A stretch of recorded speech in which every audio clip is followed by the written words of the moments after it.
Dang, I don't know what those settings were saying. It won't let me rotate. That's weird. All right. Let's see if it'll just let me do it and yell at me the whole time. Orientation is locked. Anyways, either way, welcome back. We're gonna do a little live stream today. Was gonna do one with a buddy of mine, but he's got some stuff going on. So, welcome back to Tightline Fanatic. We got some goodies today. We had. So I live in Erie, Pennsylvania, which is where the Fish USA warehouse is staged. I don't know how many of you guys are familiar with Fish USA, but they are America's tackle shop. I mean, you can find anything you need for fishing there. Rods, reels, lures, line, accessories, anything. So they did a little Chrome Fest event today. They had a couple guest speakers and they had some promos going on and stuff like that. So I'm gonna go over some things that I picked up today. Let me get some of this spawn sack tying stuff out of the way. If you guys want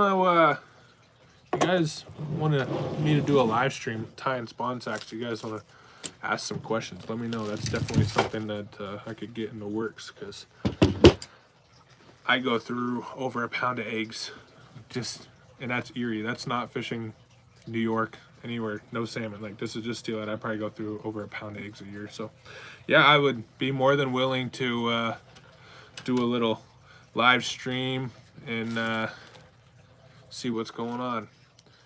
I don't know how we get these chat in here. Might have to open it up on my computer.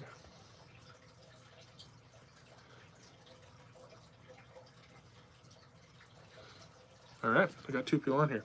So like I said, we did. They had a Chrome Fest event today at Fish USA Warehouse. A couple guest speakers. It was awesome. They had some really good deals. So picked up some things, some new things, some things that I just needed more of. I guess the first thing we'll start out with purple spawn netting. I've never personally used purple. Heard it works well. Most of our local bait shops don't carry it. Fish USA's got it. So we're gonna tie up some purple spawn nets tonight, test those out, because last night and the night before we got some rain in. We got some fish here in Erie. All the fish that were staged out in the lake, they made it in the creek, with more still staged in the lake. We keep getting lake effect rain today, because as you guys, I don't know if you guys know, but Lake Erie is now the warmest that it's been in October ever. Lake Erie is still 70 degrees. It is warmer today than it was on the 4th of July, which is really hard to believe, but it's the truth. So, because now we went from 70-degree air temperature down to low 50s, we're getting lake effect rain. So it's just coming in sheets. But regardless, we got some fish in. I went out this morning for a little bit. Didn't realize my SD card was full, so I gotta work on getting some more SD cards and get a video edited up tonight. Hopefully get it up there tomorrow for you guys. All right, so the first thing I got, some purple spawn net, nothing crazy. And another thing, I don't know exactly who commented and asked if I have ever used scent, any Procure, anything like that, and I haven't until today. I picked up some anise gel scent from Atlas Mike's. They had the Procure steelhead blend. I was gonna pick that up. Somebody grabbed the last one off the shelf 2 minutes before. I saw it earlier in the day. I was like, oh, I'll come back after the presentations and I'll grab it. Come back, guy was walking away with it. I was 30 seconds too late. So, but I will. I think I'm gonna try it. I've never messed with scents. You know, I've never used them walleye fishing. Nothing. Just everything's just natural egg scent. But I'm gonna try mixing some of this in with my eggs, because my coho eggs that I have are dehydrated. So I'm gonna put a little of this in there, stir them up, and then let them plump up and see if they absorb this and see if I notice a difference in my catches. We'll see. So if any of you guys have ever used this before, let me know. I'm really excited to see if it improves my catch ratio. I do plan on getting some custom floats made from a guy here in Pennsylvania, Ducking Down Floats. If you guys haven't checked him out, go check out his Facebook page. He makes amazing floats. They're custom paints. I mean, phenomenal. He's got Pickle Rick floats. I mean, he's got, you name it, you want it, you let him know, he'll make it. I think they're like 10 bucks a piece, but for a custom float, that's pretty good price. But last year, I lost one of these little buggers in the tree. This is a 5-gram Blood Run float. This is what I use on low clear water conditions. I try to use the long stem ones, and I feel like too much of the float sticks under the water when the water's low and clear. So picked up another one of these. Hopefully we don't lose this one in the tree. And that float is still in the tree almost a year later. So might have to climb a tree and cut it out. We'll see.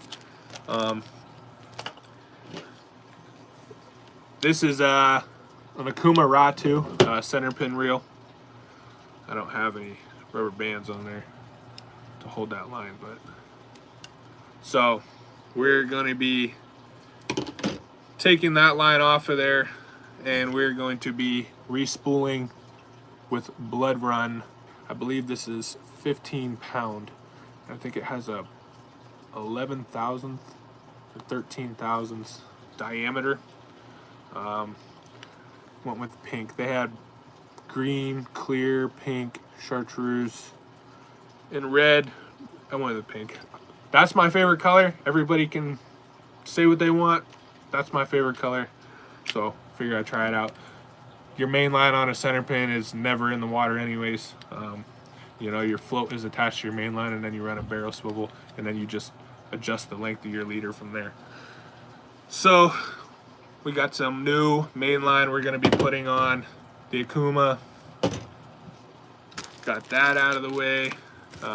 Went down to my local bait shop and I picked up some more surgical tubing for the Blood Run floats. So we'll see what goes on with that. Let's see, let's get this. This is my Riversider rod. Didn't buy this today. It's just my go-to. I think this one is what?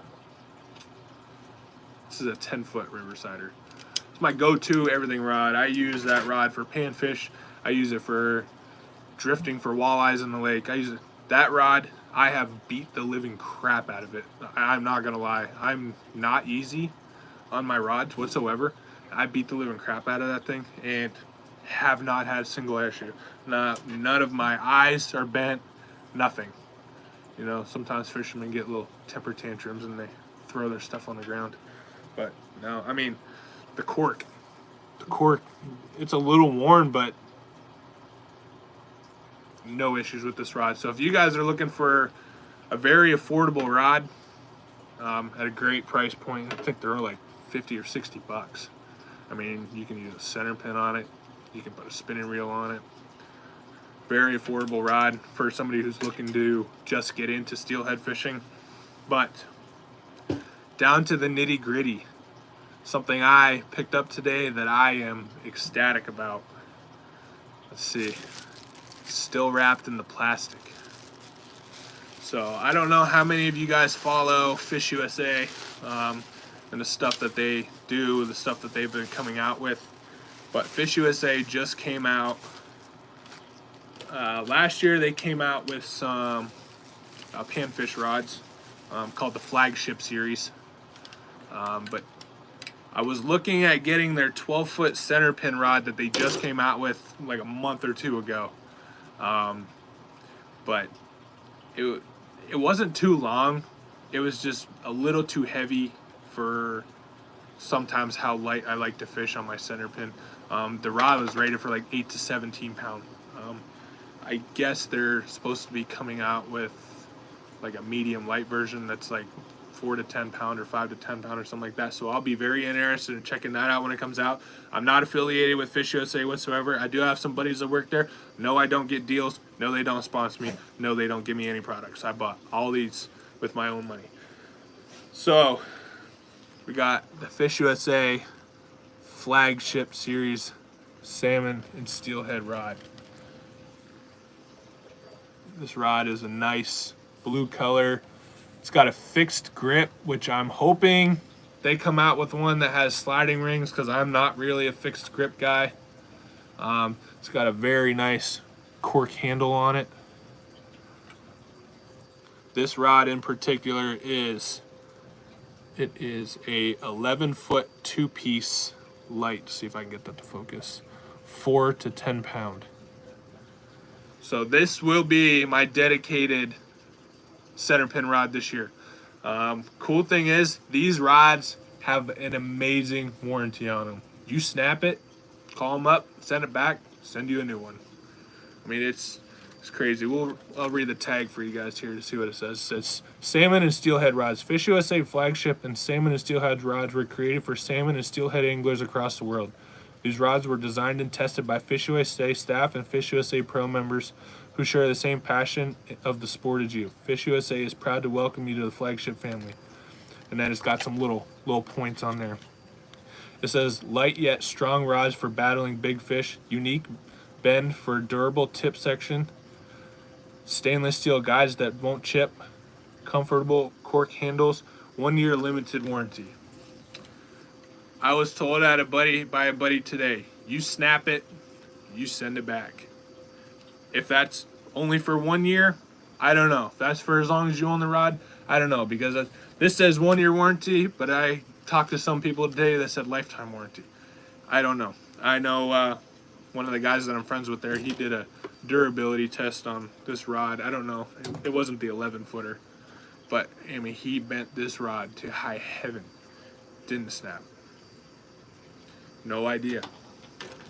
But this will be my dedicated center pin rod this year. So I'm excited to let you guys know once I get out there, hopefully tomorrow. Get some space cleared on the memory cards. There you go, buy a couple new ones that are a little bit bigger so I can hold some more video on them for you guys. But I'm pumped. I'm pumped to see how well this rod works. So this is the rod. Today, something else is really cool. Today they had a little promo going on for the Chrome Fest. You buy the flagship series rod. Now this is a promo for today. I don't know if it goes any longer. I don't want to give you guys false information, so I'm saying just today. You buy that, you get a free Okuma Avenger reel. This is a 3,000 size spinning reel. This is like $50 reel. Got it for free on the promo today. Let's see if I can get this. I haven't even, just took it out of the box because it's real tightened up. This reel is a gear ratio 5 to 1. It'll hold 210 yards of 6 pound, 170 of 8 pound, and 140 yards of 10 pound. It's the Okuma Avenger. For $50, and I got it for free because I bought the rod. I can't beat it. I mean, just add it to the arsenal. So that's awesome. Usually when I fish spinning rods for steelhead, I usually use 6 pound, and then I'll do a triple surgeon's knot down to like a 4 pound leader. I don't usually use more than 6 pound on my spinning reels. As far as the center pin, you know, I use a little bit heavier main line, which most people do, because then you run a barrel swivel and you can change your leader. You know, you just change your length, change your pound test. So we'll get into that in a little bit. I finish all this stuff up. But that's the extent of the goodies I got today. There's some stuff I'm excited to see this scent, if it really does make a difference. I mean, the steelhead, when they're out in the lake, they use their nose for everything. They use their nose to find their way in the creek. They use their nose to eat. They use their nose for predators. So it's super exciting. We'll see what happens. I'm gonna see if I can get this going up on my computer, because I'm not sure if there's any comments, if anything's showing up on my phone or not. And I would really like to see if there's comments. I don't know how to do this on my phone. Should have just did it on my computer. So is all chats visible. I don't know if they come up at the top or what they do here.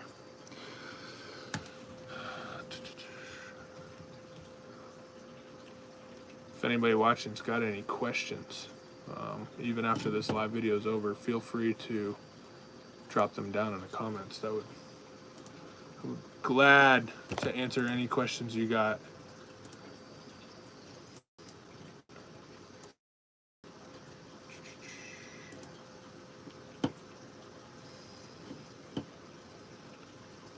Turn my volume down on my computer.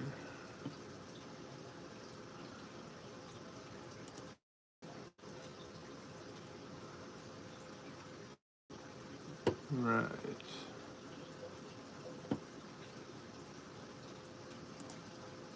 All right. We got no questions yet. All right. So first thing I'm gonna do, I'm gonna get this center pin ready. We lost a lot of water. I mean, our foliage on our trees is still, I mean, we're probably still 80% foliage. I mean, our leaves are starting to change colors, but they're not really dropping yet. So any rain we get, the trees are soaking it back up. Once we start losing some of those leaves, then we'll start holding a little more water in the creeks. So I'm just gonna get those lines changed out. See what happens tomorrow. I usually take all my rods with me. I'll take my fly rod with me, I'll take center pin with me, and I take my spinning rod with me. Because I never know what the creek conditions are gonna be.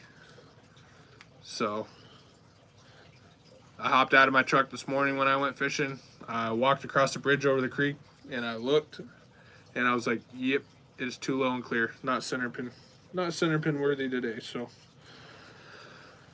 I put her back in the truck and grabbed the spinning rod. They were biting on 6mm beads today. Caught some on egg sacks, but there was a decent amount of fish where I was at. I'm gonna say there's probably between 40 yards of creek there, and there's one pretty big hole. I'm gonna say there's probably 200 fish, but there was like 14 guys, and they were shoulder to shoulder. It was a mess.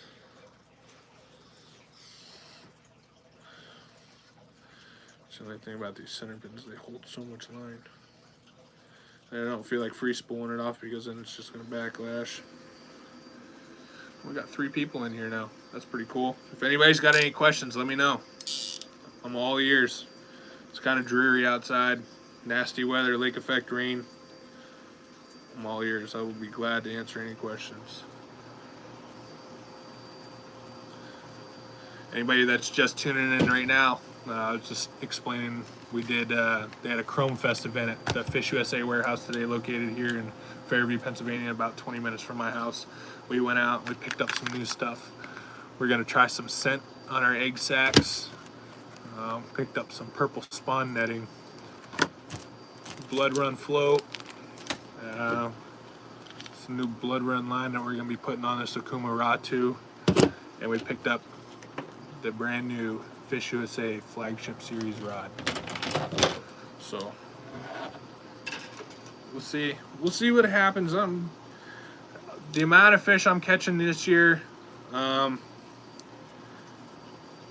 it was hard at first. I'm not gonna lie. I mean, no rain for weeks and weeks and weeks kind of delayed our run a little bit. The fish were literally staged up at the mouth of the creeks. They were just sitting there in like 4 foot of water, just swimming around. I was down there Wednesday and did very well. I think I caught between 8 or 10 fish. Oh, we got a comment. I'm heading up to Erie next week. Got any advice? Any advice? Bring a variety of baits. Call the bait shops before you come up so you can get some water conditions, because we're supposed to get rain for 6 days. It was supposed to rain all day today. I think we maybe got 2/10 of rain. It'll downpour for 3 minutes and then it's done. Most because we got an inch and a, I think it was like an inch and a quarter, inch and an eighth of rain Thursday night. I'd say besides 20 Mile Creek, which is way on the east side of the county, almost every other creek has fish in it in good numbers, and the fish are actually really good size this year. Like I said, I have to edit a video up tonight from Wednesday when I was down at the beach catching them out of the lake. Everybody was casting spoons and I was casting egg sacks, and I say the average size of the hen I was catching was probably like 3.5 pounds. I did catch a brown trout out of the lake on an egg sack that was 23, 24 inches, and it was probably 4.5, 5 pounds. I mean, they're beautiful fish. But as far as any advice, really, man, it all depends on how much rain we get. I mean, we're supposed to get rain all the way until Wednesday, but any advice, like real good advice. Are you going to be using a spinning rod, a fly rod, or how are you going to be fishing? That'll help me a little bit to give you some advice as to what to do.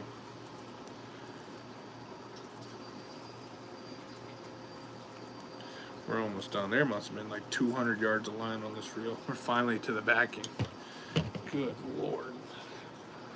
That is a mess. And I don't have my scissors down here. Fly rod. Okay. So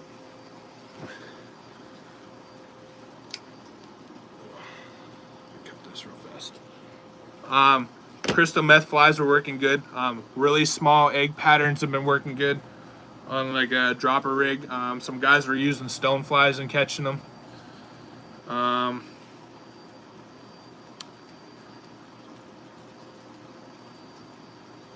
God, that is a wad of line. That is nuts. Yeah, egg patterns have been doing good. Today, the water had like no stain. It was pretty clear. White and orange was a good color. I was using egg sacks, and I got them on pink chartreuse. I mean, just your typical flies, your sucker spawns. If you know what a Jeff blood dot is, that was a really good one today. A buddy of mine was doing very well on it. But I don't know if you've come and fished Erie before, but the west side streams packed. There's fish. I'm not gonna lie to you. There's fish, and there's good fish, and there's a lot of them, but it's packed. And another little secret that I can tell you is that for some reason, out of nowhere this year in Erie, there is several pink salmon in just about every stream. So you got a good chance of catching a pink salmon. Nobody knows where they came from. It's rare to hear one around here. Nobody knows, but I'll take it. Absolutely.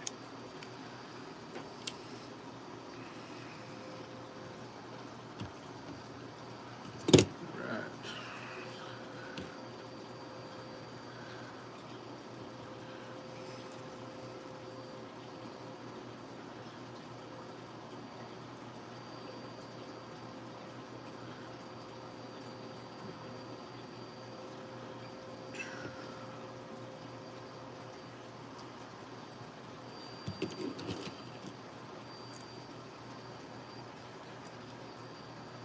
Anybody else got any questions? I'm all ears.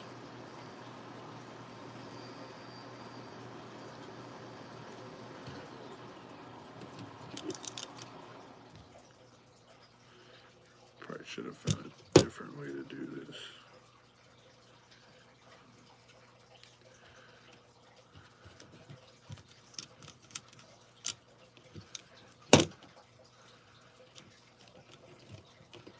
Somebody's gonna be watching this and wondering what in the absolute Sam Hill am I doing? I don't know. I have no idea.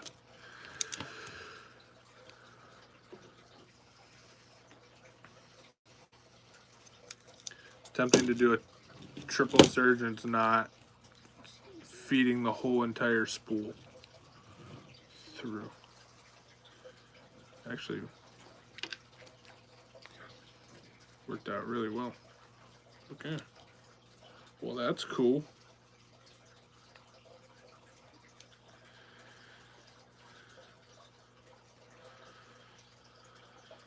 Nice.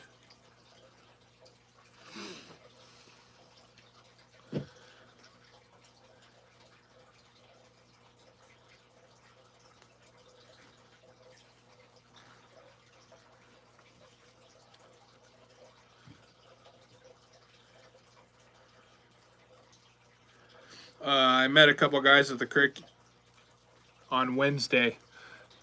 They were staying for a couple days up here fishing, and I think, what did he say? The one he caught, he caught a steelhead on Wednesday.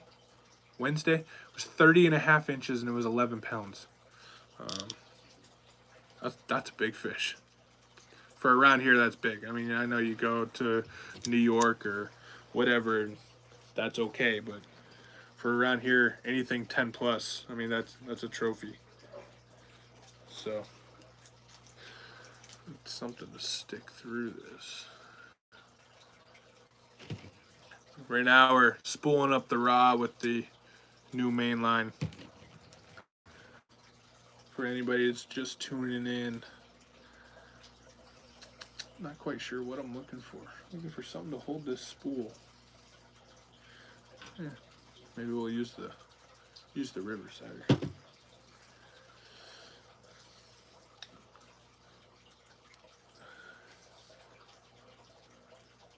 Anybody that's watching this, where are you guys from? You guys from the Erie area? Are you from? Ooh, that's strong. Jeez. All right.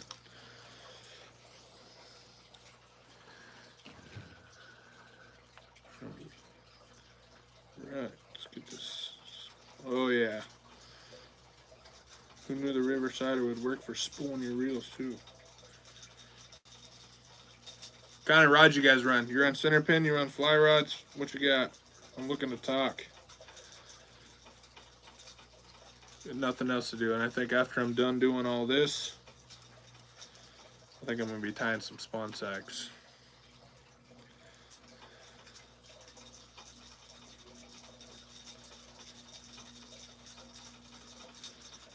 The only thing bad about these centerpins is spooling them up is they hold a ton of line. Ton of line.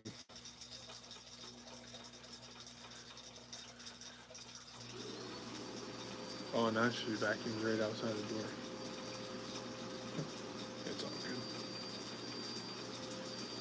Probably not good for you guys, but we'll get through it.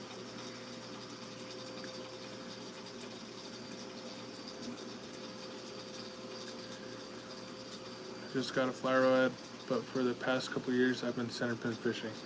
That's funny because I used to fly fish. Well, I can't say I used to. I still do fly fish, but now I enjoy centerpin a lot more. I don't have a fancy Colville reel or Payne Falls reel or Kingpin or anything like that. One day I'll have a good one. But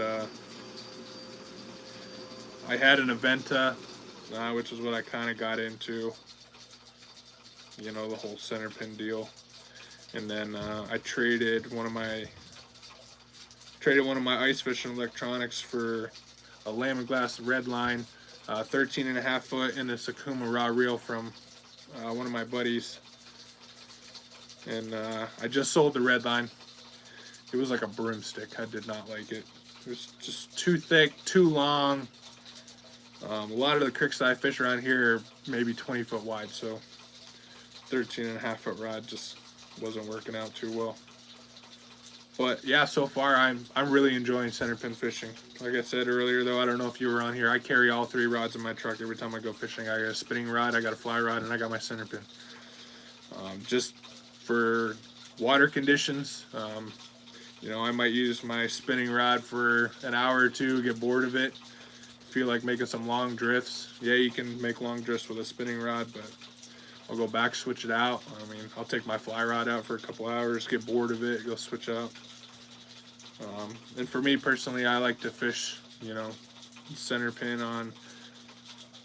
If you're from any of you are familiar with our Erie streams up here, I use my center pin on like 20 Mile or Elk Creek. Walnut Creek, sometimes it gets hard to fish center pin out there because there's just so many people and it's so congested. I mean, I'm sure if you look online, you pictures of what Walnut Creek looks like when the steelhead are running. It's like the salmon river. Like everybody's 2 feet apart. You got no room to cast, no room to fish. So, but I do enjoy fly fishing. I have two fly rod setups. I have an Orvis Encounter with a Shimano Asquith reel, 7/8 weight, and then I think it was last 2 years ago, I ended up buying a Reddington Vice Rod 10-foot, 7 weight, and then a Reddington Rise reel, 7/8 weight. And I tell you what, that foot difference in the rod, honestly, it makes a difference when you're reeling these fish in. All right, this spool is full. I still got some line left on here on the spool, but I'm gonna cap it there because she's full.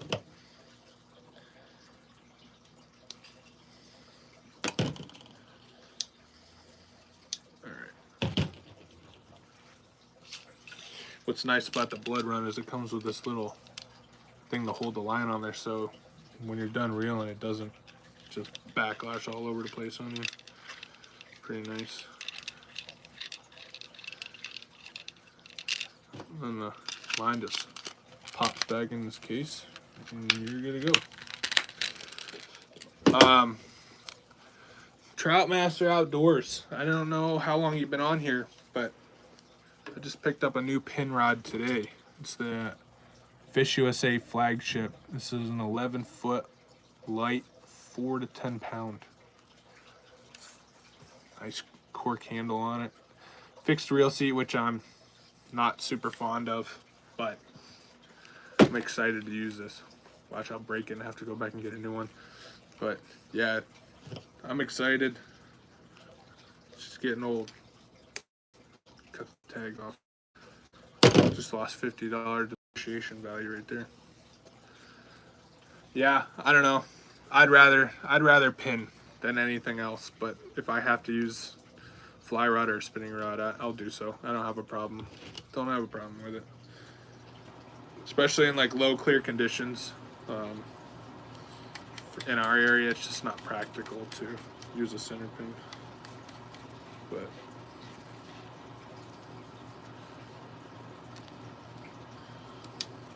here, I'll show you my fly setup real fast. This is the reel I have. It's the Reddington Rise 7/8 weight. Absolutely love this rod. And then this is my other fly reel I have here. It's a Shimano Asquith 7/8. I ended up picking this up from a steelhead guide a couple years ago. Got it at like half price, so can't beat it. So, yep. Ooh, this rod feels money. Surprising, you know, like I said, I'm not a fixed grip guy. Oh, this rod balances out well. Super well with this reel on there. That's awesome. Tomorrow. Just gonna get a workout tomorrow. Even if the conditions aren't practical, I'm gonna try it. You got to, it's brand new.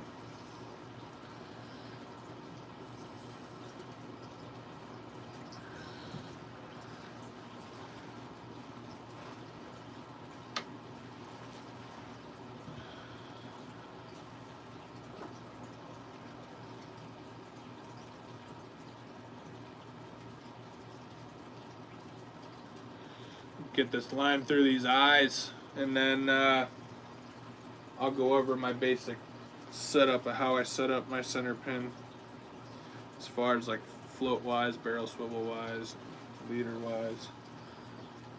Probably should have left the clicker on because now this reel's free spooling down there on the floor, but I didn't want to annoy you guys. Didn't want to annoy you guys with the clicker, so we'll deal with the bird's nest in a minute.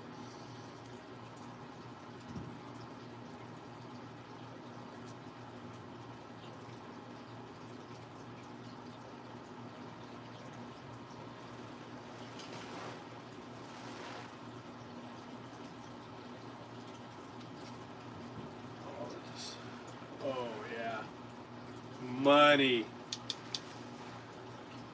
You guys can't even see it. I mean, this rod has got some flex.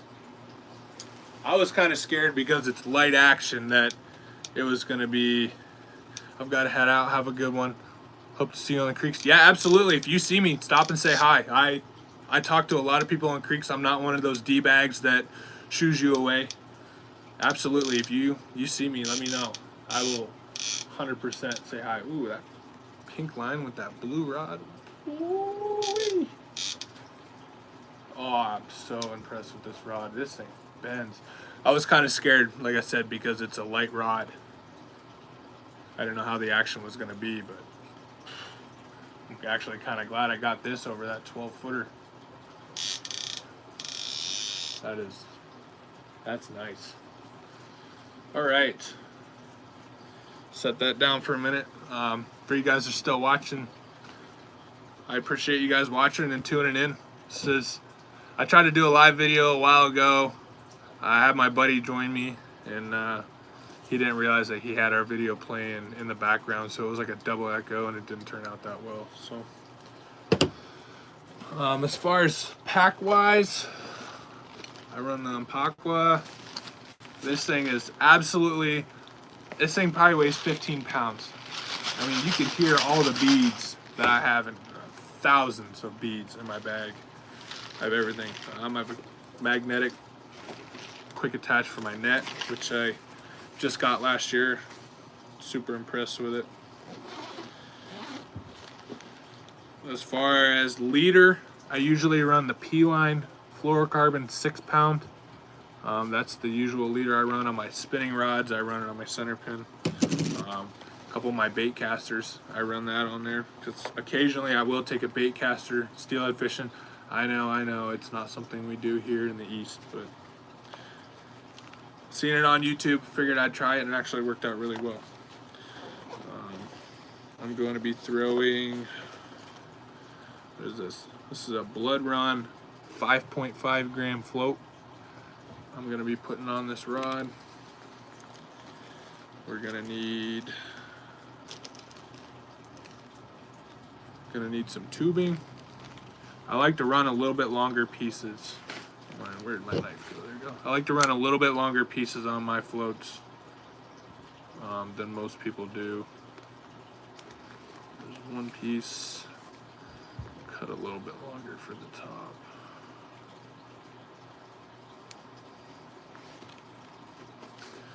Right.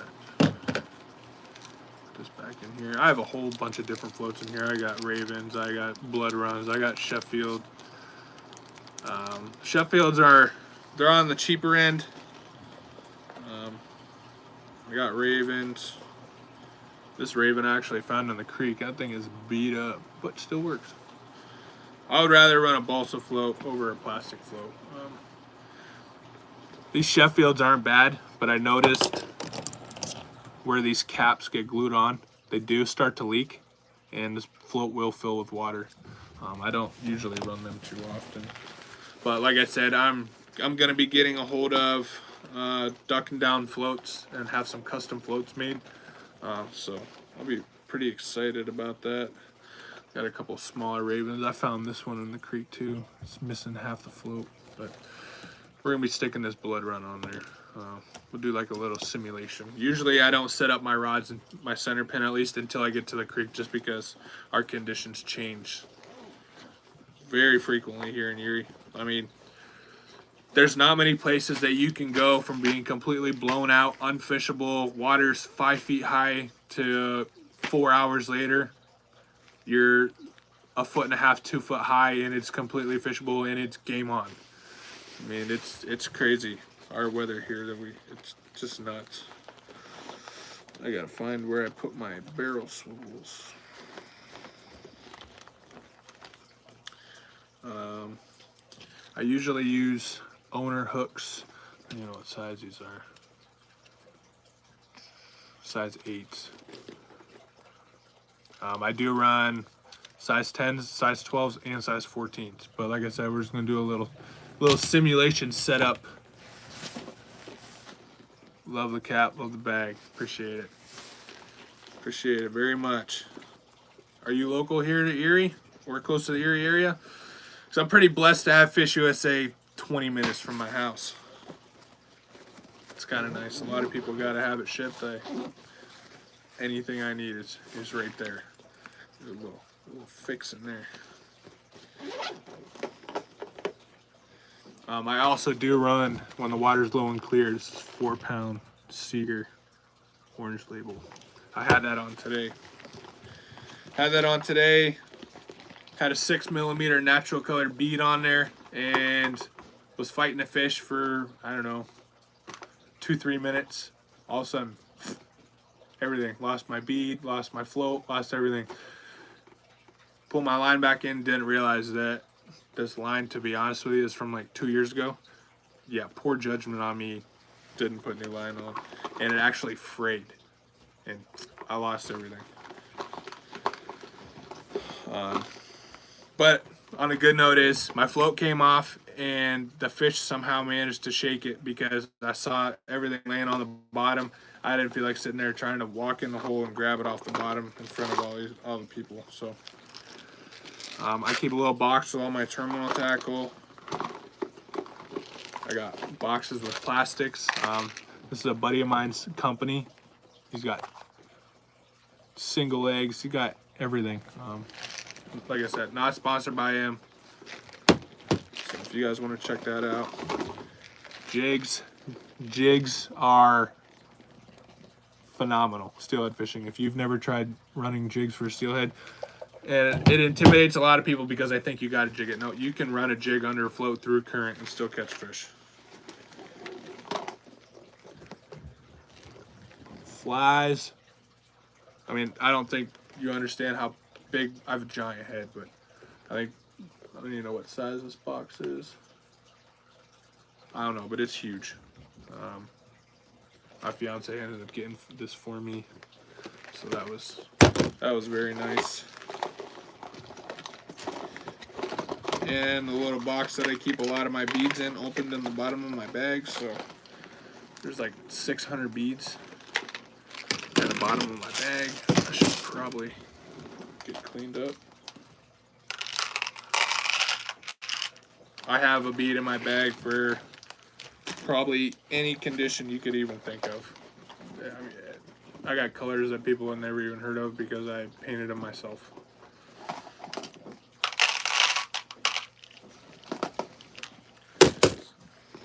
Kind of glad I'm doing this because I really needed to clean this bag out. Here we go. This is a 8mm, but that was the staple for today. Just a natural colored egg. Another one that is underrated. If you fish beads, you need green. Green, especially in the winter months. Green is a phenomenal color. God, there's so many beads in here. Oh, they're even tucked up all the way in the bottom.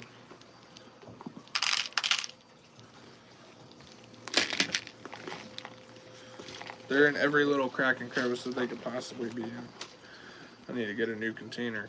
This is like the second time this one's open.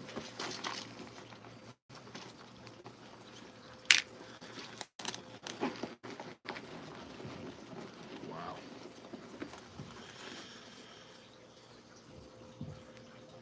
Nice, another little fly box there.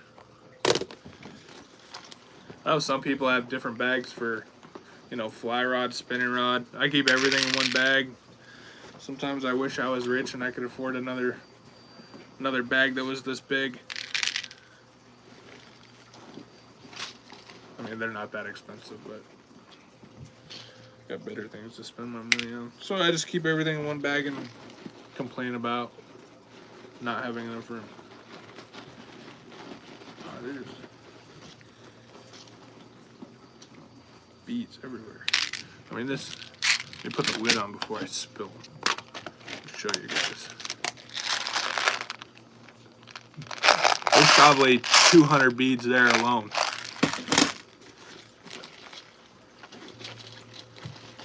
Then you got this box. It's probably got another 150 in it. These ones are glass beads. Some pink ones, natural orange.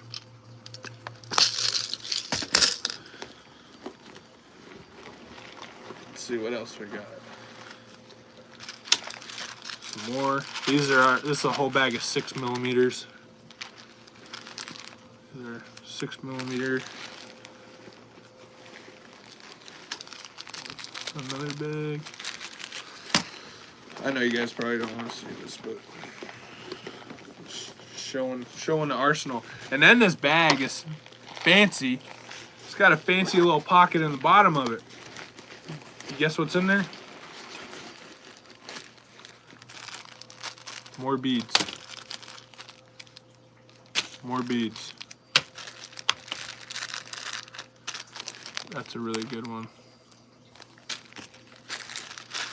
More beads. These are the ones I was using today, little 6mm naturals. I mean, and we ain't done yet.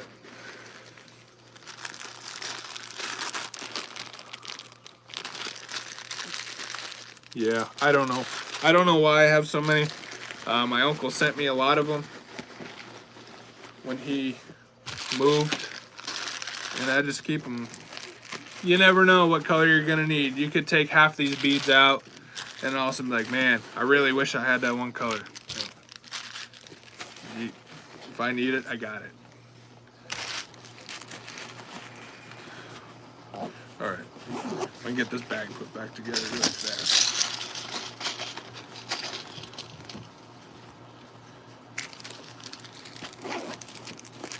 It's good. This bag really needs cleaned out. It hasn't been cleaned out. Level 1 gun. Yeah.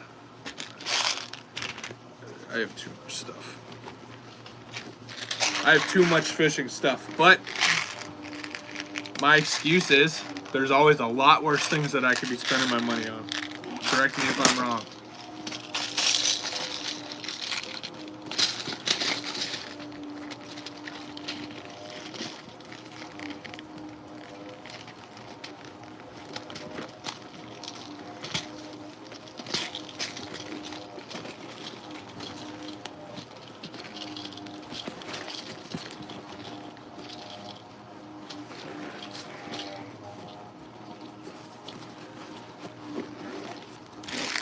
All right.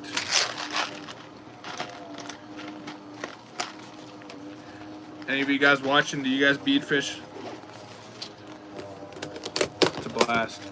The worst part is when you break off and you gotta retie. Most people that are a lot smarter than me carry like pre-tied rigs, which I should do, but I don't. But the main thing coming in here was to get, see if I can find the right one.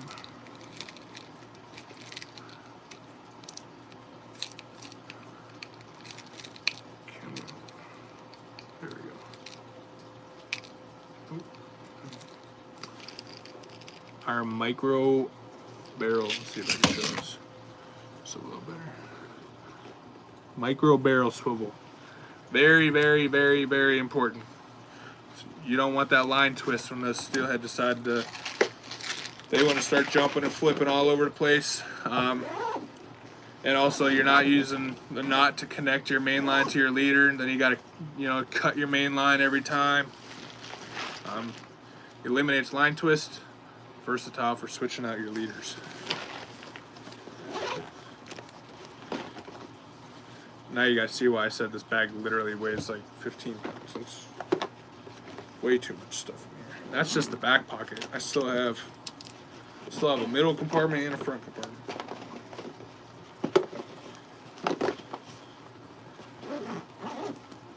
All right.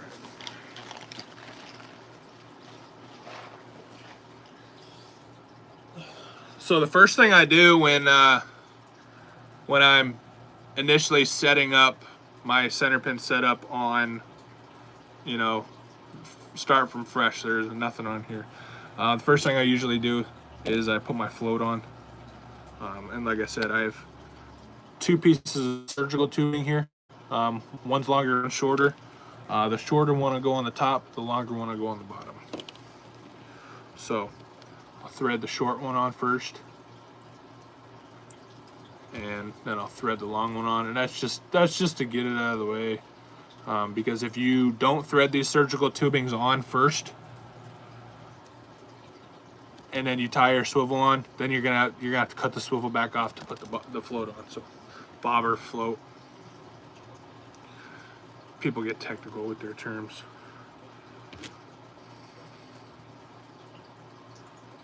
Sometimes you want to wet the stem of the float, make it slide on there. There we go. The bottom one. Should add a little smaller tubing for that bottom. But one thing I like to do is I like to bring the tubing just down to the end so it covers the bottom stem. But that's why I cut it a little bit longer, so I still have more of the tubing on the stem, because when I put my shot under, I don't want that shot rattling around, clicking against the float. So we got our float on the main line. The next thing I usually do is I will tie on my barrel swivel. Just a simple double clinch knot.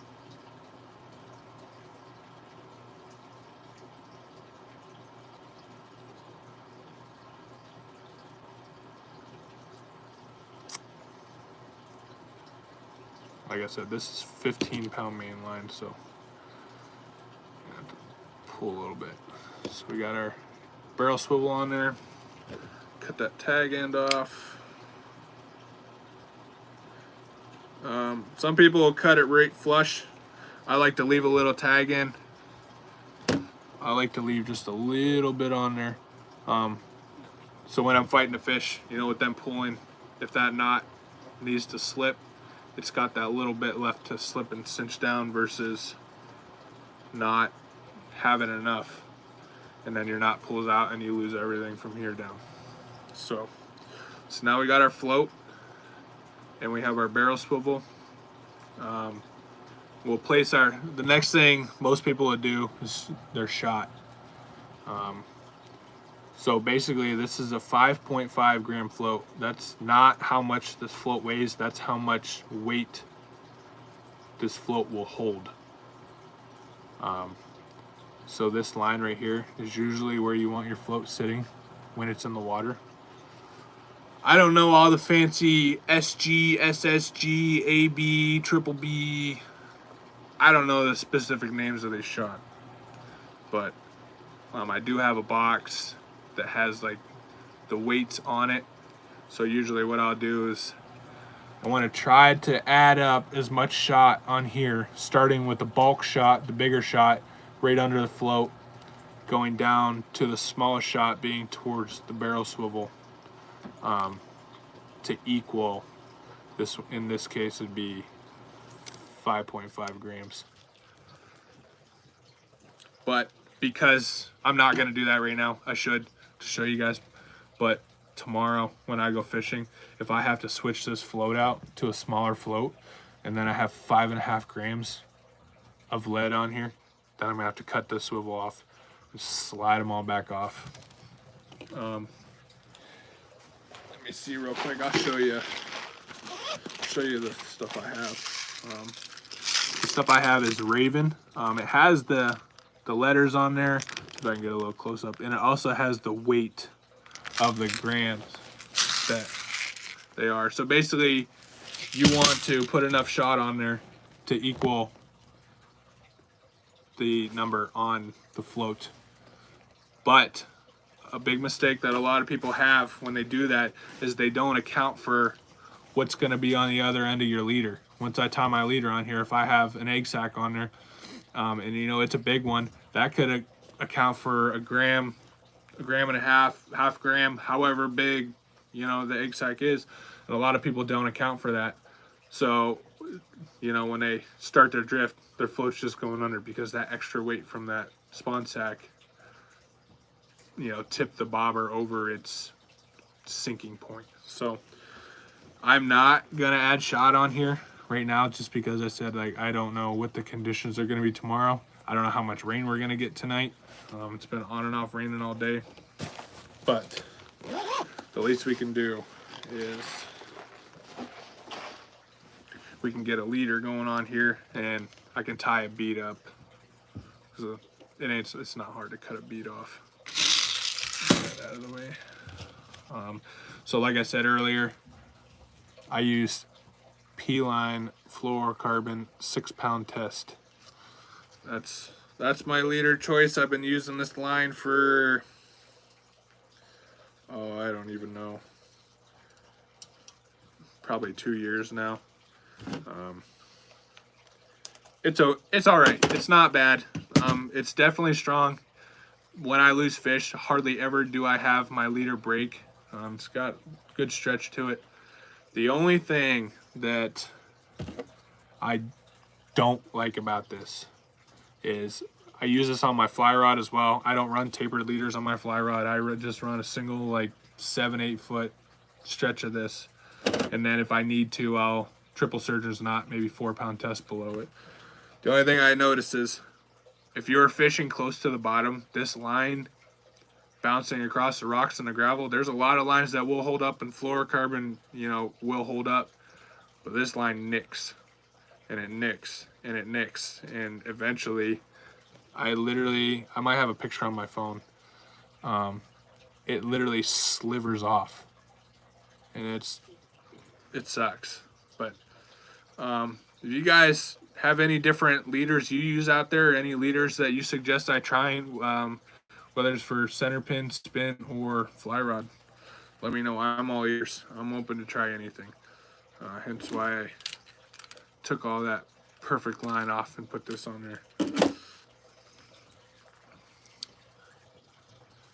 And another thing that I learned from Josh today at Fish USA, I asked him for some help figuring out, like, what new main line I wanted to put on my center pin, and he told me it's not necessarily the pound test of the line, it's the diameter, which obviously diameter is a huge thing, because you can get 12-pound sunline that's the diameter of 8-pound of another line. So diameter is everything. But he told me when picking line, look at the diameter. He said you do not want the diameter of your main line and the diameter of your leader to be the same. He said within, 3 thousandths, anything less than 3 thousandths. He said because you want the sure fact that if something's gonna break, you don't want to play Russian roulette of whether it's gonna be your main line or your leader, because they're both roughly the same thickness. If you run a little bit heavier main line down to a thinner leader, you lose your spawn sack, you lose your bead, whatever. If you lose a $10 float, or in some custom cases a $15, $20 float, you're gonna be livid. So I would rather have a little bit more of a sure factor that, this 15-pound main line has less of a chance of breaking than the 6-pound leader. So just a little tidbit for you guys. If anybody's looking to get into it or trying to figure out how, which leader to use. So we're going to tie this 6-pound P-line leader onto the barrel swivel.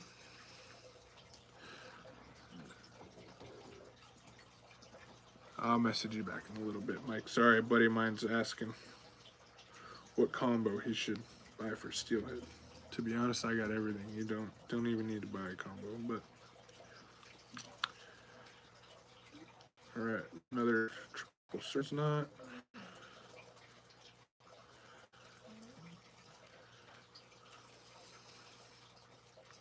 And another thing with using beads, a lot of people will snell their hook and have like pre-made leaders, which is a very good idea. Some people will actually leave their beads pegged, that they have a roll, or they make like something to hold their leaders. They'll actually have like 5 to 10 different colored beads already pre-pegged. It's coming. Jesus, sound like a little girl. Anyway, but people will have like different colored beads and different size beads already pre-pegged on their boards, which is smart because all they got to do is cut this knot, unravel the other one, tie it on. Where me not having them pre-made up, I have to physically peg the bead every single time. Not smart, but I don't know. You find things out the hard way sometimes. So we have our float, we have our barrel swivel, and now we have our 6-pound leader on. So now there's endless choices. Basically, I could put a plain hook on here and run spawn sacks, run bait, plastics.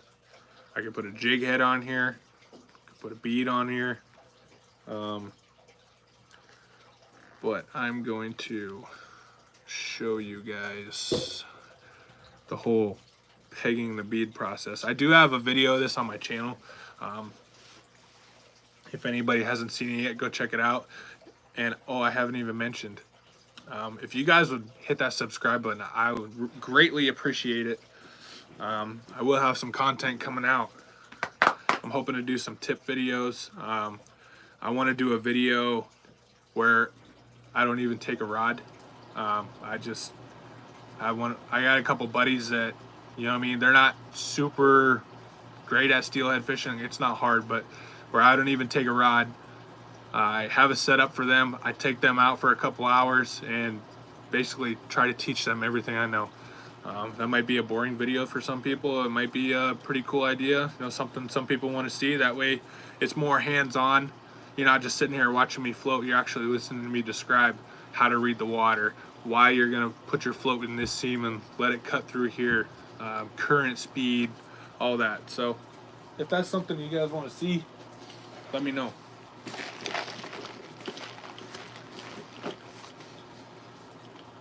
I'm probably going to put on a little bit bigger bead just so that way it's easier to see. We're not trying to scrunch our eyes at a 4 mil. Let's see if I can find. That's the problem. I got so many beads that. Let's see if I can find like a 10. All right, we'll do it on one of these 10 mil green ones. All right, so there's our bead.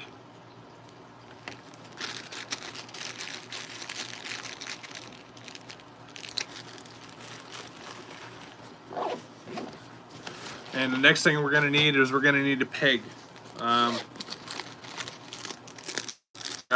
Out pegs, there's different colors. There's clear, there's red, there's yellow, there's blue, there's a whole bunch of different colors. I have clear ones. I have clear, and I have these are like a pink, red. It says pink on the back. These ones I'll use if the bead already has like a blood dot on it. But these ones I will use when it's just a plain bead, like this green one, and I would like to make a blood dot. When you actually peg it with, a red peg, it actually simulates a blood dot on the bead itself. And sometimes that could be the difference of whether you're getting bites or whether you're not getting bites. So, let's see, I thought I had another color, I guess. So we'll stick with the red. Give me 1 second.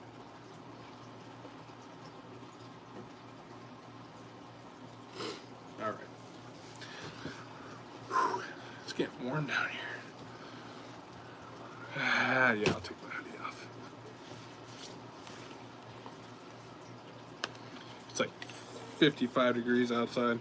It's supposed to drop down to like the high 40s tonight. And 2 days ago it was 84 degrees. Wild. And they wonder why people get sick.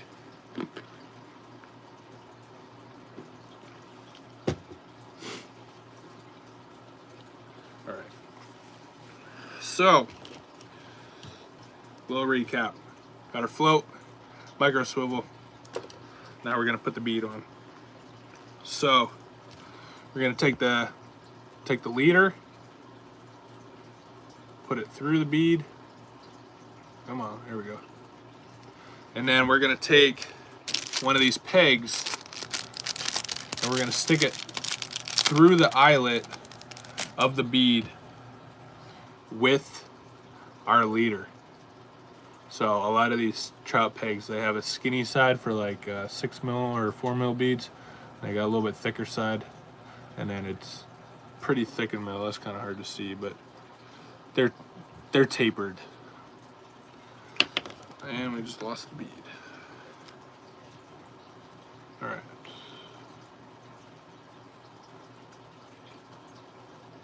It's just not working out in my favor. All right, here we go. So we're gonna take this peg, we're gonna run it through the hole with our leader.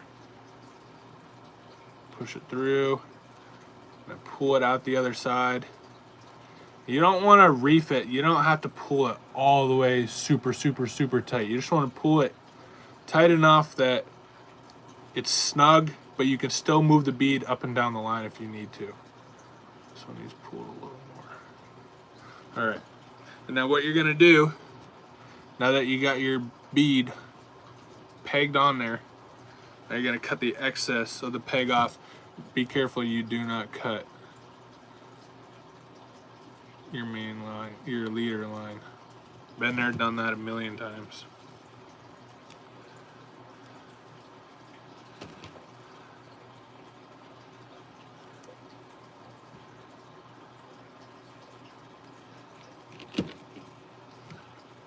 All right, now we got that cut off. The bead is now pegged in one spot, but we can still move it up or down if needed. And then here's that pink peg in there simulating a little blood dot on the egg. So that's that. So now we have our bead on the line, micro swivel, and our float. So the next thing we're gonna do is we're going to tie on our hook. Like I said, these ones are size 8s. I use 8s, 10s, 12s, and 14s, and I have fished 18s on my fly rod. People are gonna say, "Oh, that's too small of a hook." It's not. It's not too small of a hook. I know a guy that personally fishes like size 20. It's wild, I know. Unreal. So.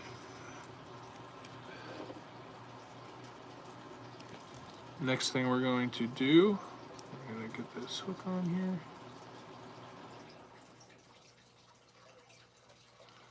Would have helped if I would have cut this leader.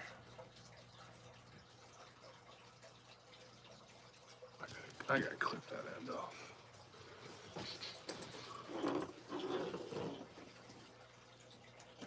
There we go.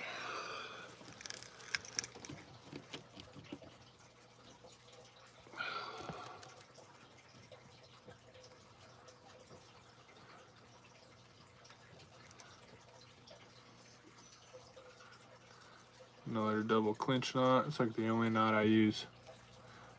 Not for any particular reason. It's a knot I've used forever. Never had an issue. With the knot so it slides down, doesn't create friction. Right. I should have brought my clippers over here.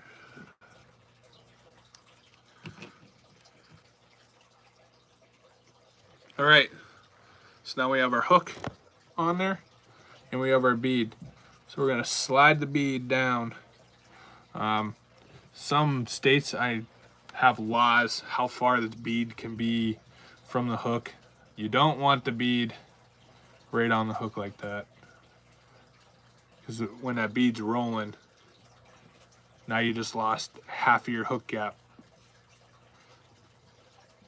A lot of people say bead fishing, you always hook them outside the mouth, and to be honest with you, rarely do I have fish that are hooked outside the mouth. But some people say 3 fingers, some people say 2 fingers. I usually just do about 1.5 to 2 inches. And I just pegged. It looks a little bit farther on camera than it really is. It's probably 2 inches, 1.75 inches. But you can always move it down a little bit. You can go 1.5 inches. So either way. And then, jeez, my dogs are going nuts.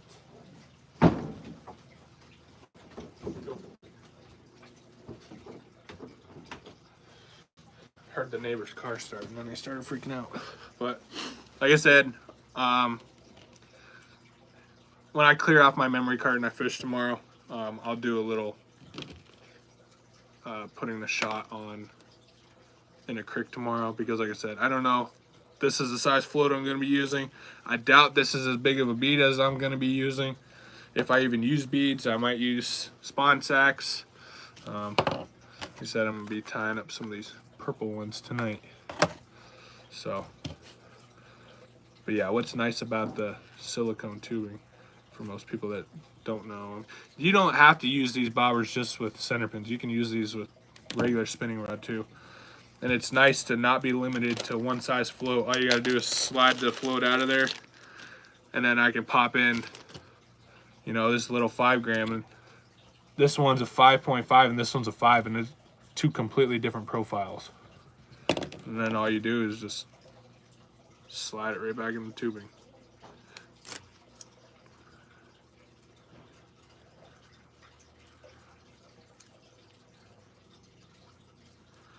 And it's as simple as that, changing the float. I pulled it out of there. And it's as simple as that, changing your float. So, you know, the clip-on bobbers, they're all right. They work. I'm not gonna say they don't.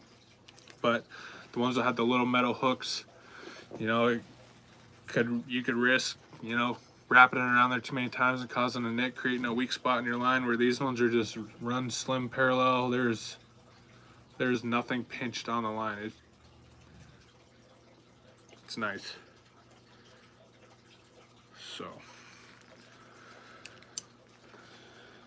here we go with that set up. Man, I'm really liking this rod. Yeah, it's the 11-foot Fish USA flagship. It's 11-foot light, 2-piece. Kind of wish it was a 4-piece, but it's all right. Oh, kind of wish, this is why I like sliding rings, because I wish the reel was a little farther forward, but yeah. And that's our setup. We got an Akuma rod too. The only thing I did not grab today was some of those little yarn things that everybody has to hold their rods together. I have some on my boat rods. I might have to rob one off of one of my boat rods. So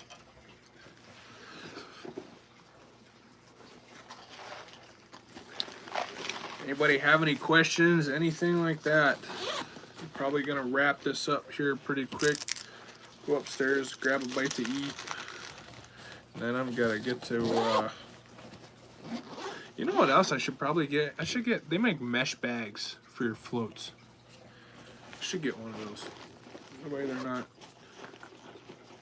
all crammed in here, getting busted, breaking the stems. We might have to get one of those.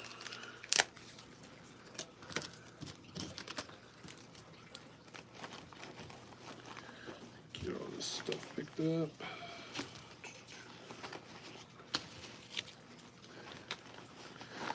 Another thing I can't forget to put. We're trying scents this year. I had a guy comment and ask. I know some of you guys have probably been watching since the beginning, but I had somebody comment and ask if I ever use scents. This was on a video I posted probably 8 months ago. And I said no. I had tried them before, but never stuck to them. But we're gonna try it. We're gonna put some of this in our coho eggs tonight before we tie them up in sacks, because my coho eggs are dehydrated. So gonna test around and see if maybe I put some of this when they plump up, they'll absorb it up, see if it makes a difference when we're fishing. So I guess we'll see. Who knows? It's all trial and error. It's all trial and error.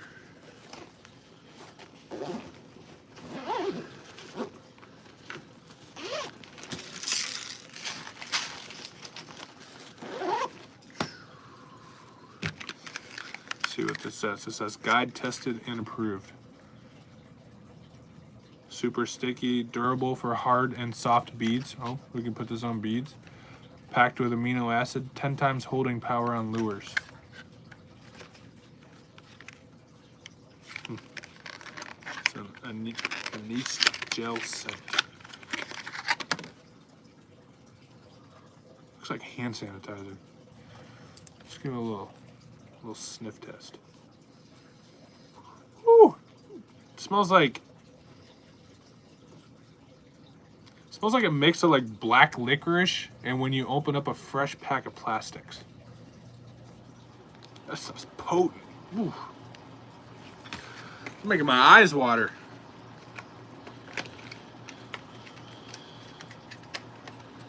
Yeah, we'll give that a go. Sure, all my pockets are closed up so I don't lose anything out of there. Yeah, I want that promo today. Get this free Akuma reel. Pretty nice. This is the Akuma Avenger 3000 size. So that's pretty cool. Who knows? It'll probably just sit in a box on my shelf like everything else does. I got a couple loose reels sitting over there. Just don't have anything to put them on. I mean, I do have rods to put them on, but I got like special reels that I like to use. But hey, we'll just slap it on the Riversider for now. It looks tiny in the picture, but it actually fits that rod very well. I don't like to put my own line on my spinning rods. I take it down to my bait shop. Not my bait shop, but my go-to bait shop. East End Angler here in Harbor Creek. On the east side of the county. Because he's got a line spooling machine and it lays that line right on there, versus when I try to do it at home, because it's a spinning reel, it's spider web all over the place. But yeah, this is the new setup. Give that a go tomorrow. I'm kind of pumped. See what happens. So, anybody got any questions before I take off out of here? Any questions at all? Oh, we can't forget to add the reel box to the collection. All the brand new reels that I bought. All the brand new reels I buy, save the boxes. Why? I don't know. It's a little collection along with all my mystery tackle boxes. It's an addiction. Like I said, it's a lot worse ones I could be doing. So, any questions? I'll give you guys 10 seconds. Nothing.